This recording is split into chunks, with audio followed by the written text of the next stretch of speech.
The room is quiet, not completely quiet. A faint hum from a laptop, a distant sound from another room, the soft glow of a screen illuminating a face that has suddenly stopped moving. A photograph has appeared, not an important one, just an old picture from years ago, a haircut that seemed acceptable at the time, a joke that felt clever, a pose held with absolute confidence. And then it happens, a tightening in the stomach, a brief urge to look away, a feeling so immediate and so strangely physical that it almost resembles pain.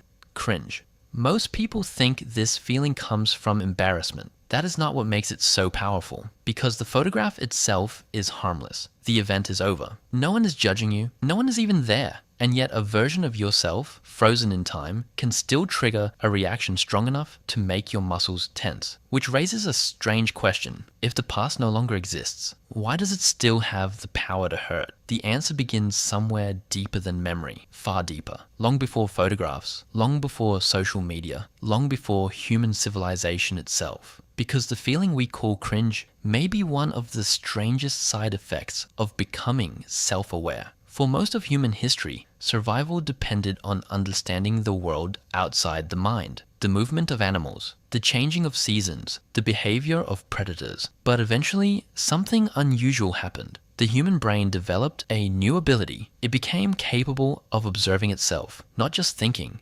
about thinking, not just remembering the self that remembered. This sounds abstract until you realize how extraordinary it really is. A deer can react to danger. A wolf can learn from mistakes. But humans possess something far stranger. They can travel backward through their own identities. They can revisit versions of themselves that no longer exist. And that ability changes everything.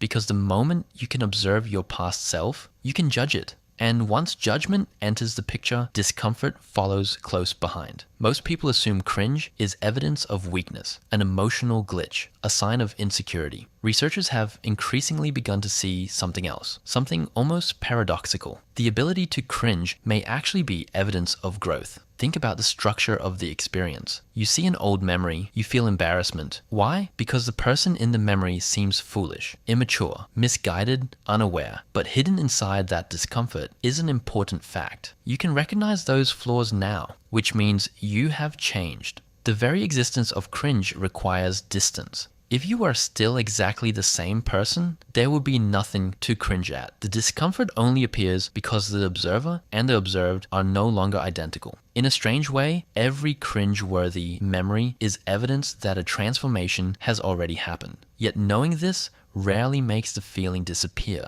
because something else is happening beneath the surface. Memory is not a recording. This is one of the most important discoveries modern neuroscience has revealed. Most people imagine memories as files stored somewhere inside the brain, locked away, waiting to be opened. That is not how memory works. Every time a memory is recalled, it is reconstructed, rebuilt, reassembled from fragments. The past is not being replayed, it is being rewritten again and again, which means that the awkward moment from 10 years ago is not truly arriving from the past. It is being recreated in the present, right now, inside the mind. And every reconstruction passes through the person you have become. The older version judges the younger version. The wiser version analyzes the naive version. The current self interrogates the former self. Cringe is not a collision with history. It is a conflict between identities. And this conflict reveals something unsettling. Human beings do not possess a single permanent self. We like to imagine that we do. We say I as though it refers to one continuous entity moving steadily through time. But the reality appears far stranger. Psychologists have long noticed that people consistently underestimate how much they will change in the future. They assume they have finally become themselves. Then years pass, and that certainty collapses. The teenager becomes the adult becomes the middle-aged stranger. The confident person becomes uncertain. The uncertain person becomes confident. Values change, beliefs change, personalities shift. Entire internal worlds are rebuilt. And yet, throughout all of it, a persistent illusion remains. The feeling that the current version is the final version. History suggests otherwise. The future is already preparing another stranger, one who will eventually look back at you and cringe. That realization introduces a peculiar form of psychological horror, not the horror of monsters, not the horror of death. Something quieter, the horror of realizing that every version of yourself eventually becomes someone else's memory, even your own. The person reading this sentence will one day be inaccessible. Their fears, their ambitions, their certainties, their private explanations for why the world works the way it does, all of it will become historical artifacts, a forgotten civilization preserved inside a single skull. And perhaps that is why old memories can feel so unsettling. They force us to confront evidence of our own impermanence. Not physical impermanence, psychological impermanence, the disappearance of identities. Yet there is another layer, one even stranger, because cringe is rarely about factual mistakes. People do not usually cringe at getting a math problem wrong or taking a wrong turn. The strongest cringe emerges from social mistakes, the joke nobody laughed at, the message that sounded cooler in your head, the attempt to impress, the effort to belong. This is not accidental. Humans evolved as social creatures. For most of history, exclusion from the group carried serious consequences.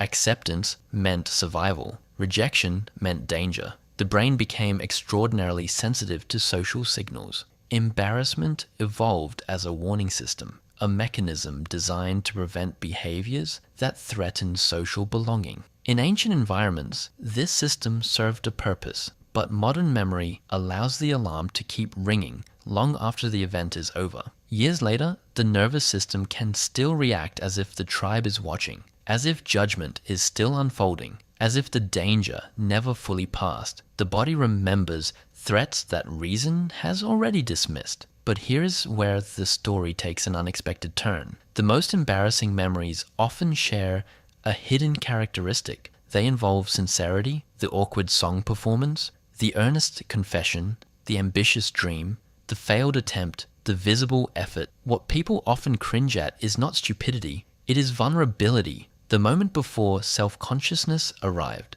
The moment before irony became armor. The moment before caution replaced curiosity. Children rarely cringe while creating. Adults often do, not because adulthood produces wisdom, but because adulthood accumulates observers, real and imagined. The audience grows larger, the internal critic grows louder, and the freedom to look foolish becomes increasingly rare. Perhaps this is why old memories create such complicated emotions, because hidden inside the embarrassment is something unexpectedly valuable. Evidence. Evidence that you once acted without possessing the knowledge you have now. Evidence that you were learning, experimenting, becoming. The memory appears ridiculous because the process was successful.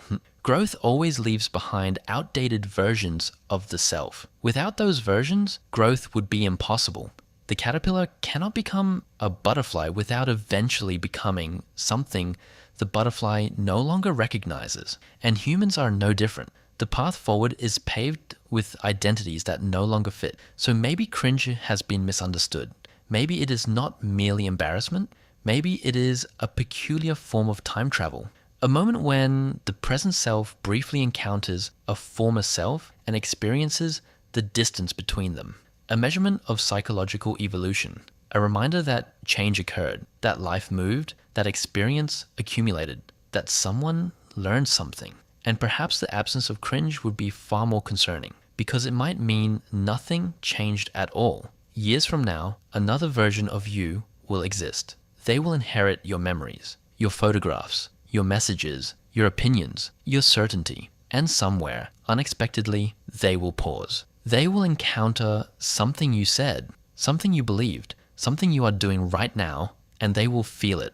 Not because you failed, not because you were foolish, but because they have traveled farther than you can currently see. The same way you traveled farther than the people preserved in your memories. And perhaps that is the final irony. The moments that make us cringe are often the moments that prove we were alive enough to change. Because every old memory carries the same quiet message. You are not the person who made it. And someday, you will not be the person who remembers it either.